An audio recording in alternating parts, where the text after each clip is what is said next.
Bonjour à toutes et à tous et bienvenue pour un nouvel épisode vidéo podcast d'Ewi. Alors, je suis de retour. Je vous avoue que j'avais pensé abandonner YouTube parce que tout simplement c'est quelque chose qui est très énergivore de créer du podcast avec des vidéos. C'était quelque chose qui, dans mon programme, dans mon agenda en fait semanal, c'est vraiment difficile de créer du contenu. Mais j'ai réalisé en fait, grâce à l'interview que j'ai faite avec Hugo, j'ai réalisé que mon contenu était aussi intéressant pour les personnes, pour la communauté YouTube. Donc me voilà de retour pour des vidéos podcast. Donc n'oubliez pas que cette vidéo donc, est disponible sur YouTube avec les sous-titres. Mais donc si vous n'avez pas le temps de regarder ces vidéos, vous pouvez bien sûr les écouter en format podcast classique MP3. Alors, qu'est-ce qu'on va voir aujourd'hui? On va voir du vocabulaire. Donc, comme vous le savez, j'essaie vraiment de me concentrer sur le vocabulaire sur ce podcast parce que ce vocabulaire est vraiment difficile de connaître quand on ne vit pas en France ou quand on n'est pas en contact avec des francophones. Je dis en France, mais aussi dans un pays francophone, bien sûr, en Belgique, en Suisse, etc. Donc, aujourd'hui, on va voir 10 expressions avec le mot cul. Alors, ce mot en français n'est pas si vulgaire que ça. Alors, je sais qu'en espagnol, le mot culo, c'est vraiment vulgaire, mais en français, le mot cul n'est pas si vulgaire que ça. Donc, bien sûr que c'est très familier, vous n'allez pas utiliser ce mot devant votre chef, mais vous pouvez vraiment l'utiliser au quotidien avec vos amis, la famille, etc.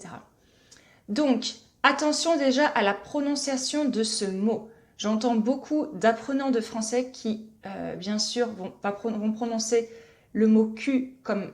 Enfin, vous prononcez le L à la fin. Non, on ne prononce pas le L à la fin. Le mot Q, c'est comme en fait la lettre Q. D'accord? Vous l'écrivez C-U-L, mais vous le prononcez comme la lettre Q. Donc, il y a 10 expressions idiomatiques qui appartiennent bien sûr au registre familier et registre vulgaire, qui utilisent le mot cul.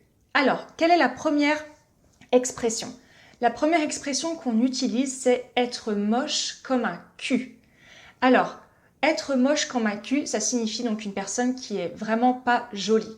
Ou par exemple, parfois le matin, je me regarde dans la glace, je suis pas douchée, je suis pas maquillée, je suis pas coiffée, et je vais me dire dans ma tête, oh la vache, je suis vraiment moche comme un cul aujourd'hui. D'accord? Donc être moche comme un cul, ça signifie physiquement une personne qui est moche. Voilà, donc ça c'est pour la première expression, être moche comme un cul. La deuxième expression, donc c'est un peu dans le même registre, c'est avoir une tête de cul. Alors, donc là c'est pareil, c'est un peu différent, avoir une tête de cul, c'est-à-dire en fait, je me réveille le matin, je suis très fatiguée, j'ai des cernes. Alors les cernes, c'est ce qu'il y a sous les yeux quand on est fatigué. Avoir des cernes, C-E-R-N-E-S. Donc j'ai vraiment une tête de cul ce matin, ça signifie que je suis très fatiguée.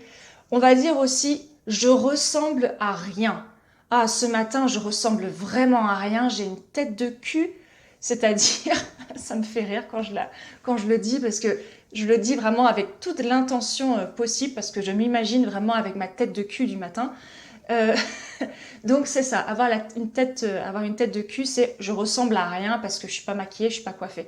Ça ressemble un petit peu à être moche comme un cul, mais être moche comme un cul, c'est quand même plus fort, c'est qu'on est moche, d'accord? Mais avoir une tête de cul, ça dépend de la circonstance. En général, c'est quand on est vraiment très fatigué. Ensuite, la troisième expression, alors ça n'a rien à voir avec le physique, c'est avoir du cul. Alors, par exemple, j'ai joué à la loterie, j'ai joué au loto. On ne dit pas la loterie en français, on dit au loto. J'ai joué au loto et j'ai gagné 100 euros. J'ai vraiment eu du cul. Donc, avoir du cul, donc ça aussi c'est très grossier, ça signifie avoir de la chance. D'accord? Avoir du cul, c'est avoir de la chance. J'ai joué au loto et j'ai gagné 100 euros. J'ai vraiment eu du cul.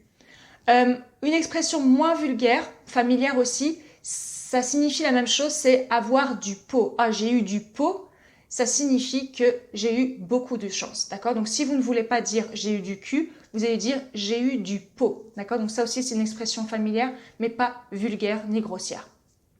Ensuite, la quatrième expression, alors là on revient un petit peu à la fatigue, c'est avoir la tête dans le cul.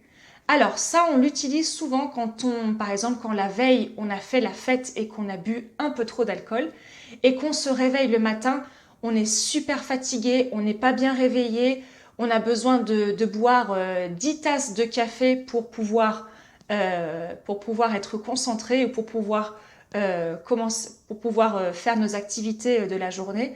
On dit avoir la tête dans le cul. Donc avoir la tête dans le cul, c'est vraiment être très fatigué. D'accord? On n'arrive pas à se réveiller. Oh là là, je me suis couchée super tard hier soir et ce matin, j'ai vraiment la tête dans le cul. Là, vous entendez, à la française, on va pas dire dans le cul. Si vous voulez être plus rapide, vous ne prononcez pas le, vous dites le cul, L apostrophe et ensuite Q. J'ai la tête dans le cul. Attention, prononcez bien le L, d'accord? Si vous dites j'ai la tête dans le cul, non, c'est pas correct. On va vous comprendre, mais il faut prononcer le L apostrophe. J'ai la tête dans le cul ou j'ai la tête dans le cul. Ensuite, la cinquième expression, donc là aussi c'est un peu similaire à avoir du cul, c'est avoir le cul bordé de nouilles. D'accord? Avoir le cul bordé de nouilles, c'est-à-dire aussi avoir beaucoup de chance. Alors j'ai essayé de chercher un petit peu l'origine de cette expression. Pourquoi avoir le cul bordé de nouilles? Donc on imagine en fait un postérieur, donc les fesses. Et en fait, les nouilles, c'est par exemple, c'est le type de nouilles asiatique, les nouilles. Les nouilles, c'est aussi un type de pâte. Vous pouvez regarder sur Internet, c'est un type de pâte. Ce sont souvent les enfants qui mangent ça quand ils sont enfants, des nouilles. D'accord? Donc on peut utiliser nouilles, on peut dire nouilles pour le type de pâte asiatique, les pâtes très très fines, ou alors les nouilles, c'est un type de pâte, je ne pourrais pas vous l'expliquer. Cherchez sur Internet. Et ce sont des types de pâtes que les enfants en général mangent. Moi, quand j'étais petite, je mangeais beaucoup de nouilles. Donc, j'ai essayé de chercher un petit peu l'origine de cette expression. Pourquoi on dit, quand on a de la chance, avoir le cul bordé de nouilles? C'est pas très très clair. Apparemment, donc, les personnes qui font du cheval sur une selle, c'est pas très confortable et c'est très dur. Donc, on imagine que, en fait, les fesses dans des nouilles seraient très agréables. Alors, c'est vraiment n'importe quoi. Je ne sais pas si c'est la vraie origine, mais en tout cas, on dit avoir le cul bordé de nouilles. Apparemment, dans le sud, il dirait avoir le cul bordé d'anchois. Alors, je ne sais pas comment on dit anchois en anglais. Vous pourrez regarder dans le dictionnaire. Ça s'écrit A-N-C-H-O-I-S. Donc, avoir le cul bordé d'anchois. Je pense que c'est plutôt du côté de Marseille. Ça signifie avoir le cul bordé de nouilles. D'accord ? Ensuite, une autre expression qui signifie la même chose, mais qui est vraiment très vulgaire. Alors moi, je ne l'utilise jamais, mais je voulais... Alors, c'est pas le mot cul. Donc, est-ce que vous vous rappelez, dans un épisode antérieur, j'avais dit que le sexe de la femme, grossièrement, ça se dit chatte. Donc, c'est très grossier. Moi, je ne l'utilise jamais parce que c'est vraiment vulgaire. On peut dire aussi quand une personne... Alors, attention, c'est très vulgaire, je vous préviens. Je n'utilise jamais cette expression. On peut dire aussi, quand on a beaucoup de chance, on peut dire avoir de la chatte. Donc les hommes ou les femmes peuvent le dire, mais attention, c'est extrêmement grossier. Moi, je ne dirais jamais ça devant ma famille, devant mes parents, devant mes grands-parents, jamais. Même avec mes amis, je ne dis pas ça. Donc avoir du cul, c'est assez grossier, mais avoir de la chatte, c'est extrêmement vulgaire. Donc évitez d'utiliser cette expression. Mais bon, je vous partage ça. Comme ça, si vous entendez un jour cette expression de la part d'un Français, vous comprendrez qu'il veut dire avoir de la chance. Ensuite, une septième expression, c'est donc le contraire d'avoir de la chance, c'est l'avoir dans le cul. Je l'ai dans le cul. Alors, ça me fait rire de vous expliquer ça alors que je suis toute seule. Donc, ce sont des expressions qui signifient des choses très très fortes. L'avoir dans le cul, je l'ai dans le cul, ça signifie ne pas avoir de chance. Par exemple, je conduis, je suis dans la voiture en France et il y a comment ça s'appelle? Il y a un radar. Un radar, c'est quand on va trop vite et quand on se fait flasher. D'accord? Donc attention au vocabulaire, il y a un radar je conduis trop vite et je me fais flasher. Et je vais me dire, merde, je vais l'avoir dans le cul. Ça signifie que je vais devoir payer une amende. Donc ça signifie que je n'ai pas de chance et en plus, je vais me faire avoir. Donc, là, je vous donne deux expressions. L'avoir dans le cul et qu'est-ce que je viens de dire? Je viens de me faire avoir. Ça signifie que j'ai pas de chance et en plus, il va y avoir de mauvaises conséquences pour moi. D'accord? Donc là, en l'occurrence, je l'ai dans le cul. Ça signifie que j'ai pas de chance et que je vais devoir payer une amende, d'accord? Une amende, fine, je vais devoir payer une amende. Donc, cette fois-ci, j'ai conduit trop vite, je vais l'avoir dans le cul, d'accord? Ensuite, une huitième expression, quand on est fatigué et qu'on n'en peut plus, je n'en peux plus, on dit « j'en ai plein le cul ». Par exemple, vous avez passé une semaine très difficile, vous avez beaucoup travaillé, vous êtes extrêmement fatigué, vous n'en pouvez plus, vous ne voulez plus travailler, vous voulez juste aller à Cancun pour des vacances à la plage, vous allez dire « j'en ai plein le cul ». Alors, une autre expression qui est moins vulgaire, si vous ne voulez pas utiliser ça, vous pouvez dire « j'en ai ras le bol ». Donc c'est ça. En plus, vous pouvez dire ça. « J'en ai plein le cul ». Vous pouvez faire ça avec votre main. Désolée pour les personnes qui m'écoutent en format MP3. Là, je fais le geste. J'en ai plein le cul. Vous pouvez dire « j'en ai ras le bol ». Vous pouvez dire aussi « j'en ai ras la casquette ». D'accord? Ça, ce sont des expressions qui ne sont pas vulgaires. J'en ai ras le bol, j'en ai ras la casquette. C'est une expression courante pour dire j'en ai plein le cul. Et plein le cul, c'est vraiment, vraiment très vulgaire. Okay, donc, c'est-à-dire que vous n'en pouvez plus. Je n'en peux plus. Ensuite, la neuvième expression. Alors, c'est une expression aussi pour dire qu'on a beaucoup de chance. Pardon, excusez-moi. Je me suis trompée. Quand vous êtes dans une situation et que vous ne savez pas quelle décision prendre, vous allez dire avoir que vous avez le cul entre deux chaises. Donc vous imaginez physiquement que vous avez la fesse gauche sur une chaise et vous avez la fesse droite sur une autre chaise. Donc c'est vraiment physiquement, voilà, vous pouvez imaginer. En fait, vous ne savez pas quelle décision prendre. Par exemple, il y a deux entreprises qui m'ont contacté pour m'embaucher. Donc le verbe embaucher, c'est-à-dire pour un futur emploi. Et je ne sais pas quelle entreprise choisir. J'ai le cul entre deux chaises. D'accord? C'est pas vraiment vulgaire cette expression, même si on utilise le mot cul. Comme je vous l'ai dit au début de l'épisode, le mot cul, c'est pas vraiment vulgaire en français. C'est plutôt familier. Et cette expression, c'est une expression familière. Avoir le cul entre deux chaises. Je ne sais pas quelle option choisir. L'option A ou l'option B. Et enfin, la dernière expression, c'est attraper quelqu'un par la peau du cul. Donc la peau, c'est the skin, par la peau du cul. Ça, on va l'utiliser plutôt avec les enfants. Par exemple, je réalise que je rentre à la maison et je vois que mon fils de 4 ans, a colorié les murs de la maison. Pas tous les murs, mais voilà, un mur de sa chambre.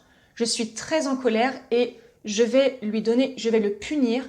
Je dis, ouh là là, ce gamin, je vais l'attraper par la peau du cul. Alors, donc vous avez ce oh là là, donc énervé, oh là là. Ensuite, vous avez ce gamin, donc le mot gamin, c'est le mot familier pour dire enfant. Donc dans un épisode précédent, je ne sais plus quel épisode, je vous explique les différents mots familiers qu'on peut utiliser pour désigner un enfant. Donc ce gamin, je vais l'attraper par la peau du cul. Donc ça signifie que je vais le prendre et je vais le punir. Alors c'est pas forcément, ça signifie pas que je vais le maltraiter physiquement, que je vais lui donner une fessée ou non. Ça signifie en fait que je suis vraiment en colère et que je vais donc le punir. Voilà, c'est pas forcément, ça signifie pas une maltraitance physique automatiquement, mais ça signifie qu'on est très en colère, d'accord? Je vais l'attraper par la peau du cul. Ou alors un adolescent, j'imagine mon fils a quel âge? 10 ans, donc 4 ans, donc j'imagine dans une dizaine d'années quand il va commencer à sortir avec les copains, les copines, à des fêtes. Je l'appelle et je lui dis « Gaël », donc mon fils s'appelle Gaël. « Gaël, tu es où? Tu dois rentrer à la maison. » Et il dit « Oui, oui, maman, j'arrive dans 1 heure. » L'heure passe et il n'arrive toujours pas. Et là, je me dis, ouh là là, ce gamin, je vais l'attraper par la peau du cul. Donc là encore, ce gamin, cet adolescent, on peut aussi l'utiliser parce qu'en général, les adolescents, ce sont des gamins encore. Et donc, ça signifie en fait que je vais aller à la fête et que même s'il n'est pas content, allez hop, tu viens avec moi, tu rentres à la maison. D'accord? Attraper quelqu'un par la peau du cul. Alors, on fait un petit récapitulatif de toutes les expressions qu'on vient de voir. Alors, vous avez la première, être moche comme un cul, avoir une tête de cul, avoir du cul, avoir la tête dans le cul, avoir le cul bordé de nouilles, l'avoir dans le cul, en avoir plein le cul, avoir le cul entre deux chaises et enfin, attraper quelqu'un par la peau du cul. Alors, de toute façon, toutes ces expressions, je vous les écris dans les commentaires, dans la description du podcast pour que vous puissiez les lire tranquillement et les mémoriser. Alors, j'espère que cet épisode vous a plu et vous aidera dans votre apprentissage du français. Je vous dis à très bientôt sur YouTube et sur mes épisodes podcast. À bientôt.